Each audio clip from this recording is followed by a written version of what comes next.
Daniel here with Tabletop for One and the solo review of Dungeon Pages.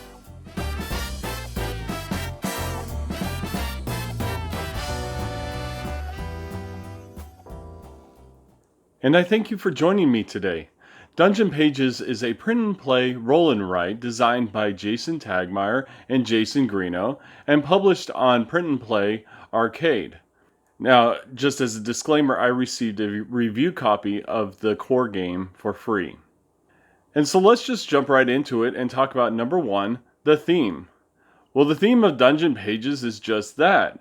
It's a roll and write where you are exploring a dungeon on a grid on one single sheet of paper. While there is only so much theme to be had on one piece of paper, what is there gives the player a good amount of nostalgic feel of an old video game dungeon crawler such as NetHack or Ultima. It's true that writing down numbers on a path from the door to the treasure is themeless, but the theme is still recognizable. Now let's talk about number two, the production quality. Since Dungeon Pages is a print and play game, the physical components are only as good as the paper that you print them on.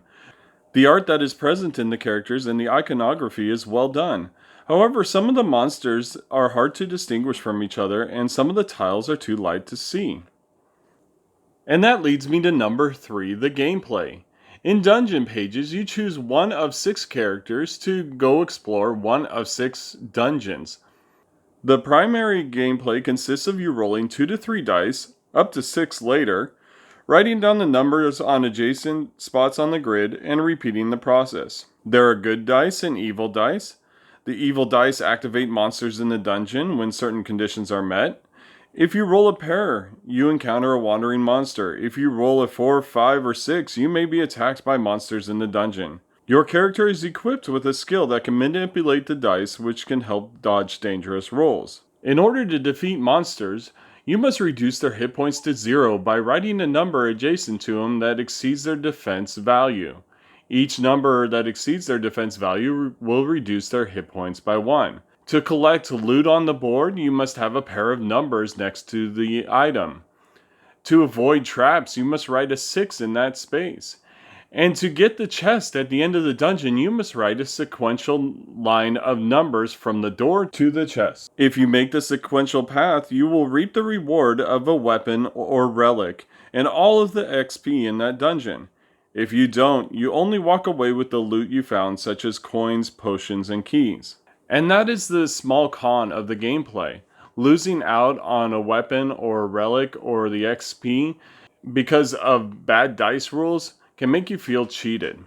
There are ways to mitigate the dice and place numbers on non-adjacent spots, but if the dice are too unkind, no mitigation will help. Once you've gone through all 4 dungeons, you will encounter a final boss dungeon, which includes special boss monsters and special rules. So with that in mind, let's talk about the ease of solo play. Setting up Dungeon Pages is as simple as choosing a character, choosing a dungeon set, grabbing a pencil, and 6 dice, 3 white and 3 black. The rules are but a few pages long and easy to grasp after your first play. Each play can take upwards of 45 minutes if you win, or as little as 15 if you lose. It's easy to reset the game and get back to playing, especially if you laminate and use dry erase markers. And that leads me to number 5, the replayability. The core set of Dungeon Pages comes with 6 characters and 6 dungeons, which can be mixed and matched. And the cost of that is only $6. If you go with the year-long content, you're going to get 52 characters and 52 dungeon sets. That is a huge amount of content. Even with just the core game, you're looking at 36 different setups. 52 puts it at what, about 2,000?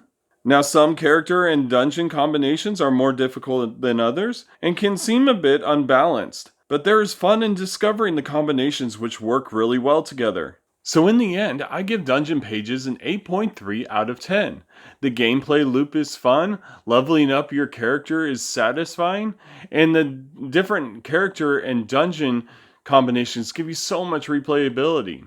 It's also very inexpensive for what you get. Some issues with the combination balance, iconography, and seemingly unfair loss of a dungeon bring down the score slightly. Nevertheless, Dungeon Pages continues to bring me enjoyment even after over a dozen plays. This has been a solo review of Dungeon Pages on Tabletop for One. Let me know what you think of the game in the comments below. Please like this video and subscribe to this channel if you like the content you see here. And I thank you very much for watching Tabletop for One. Have a great night.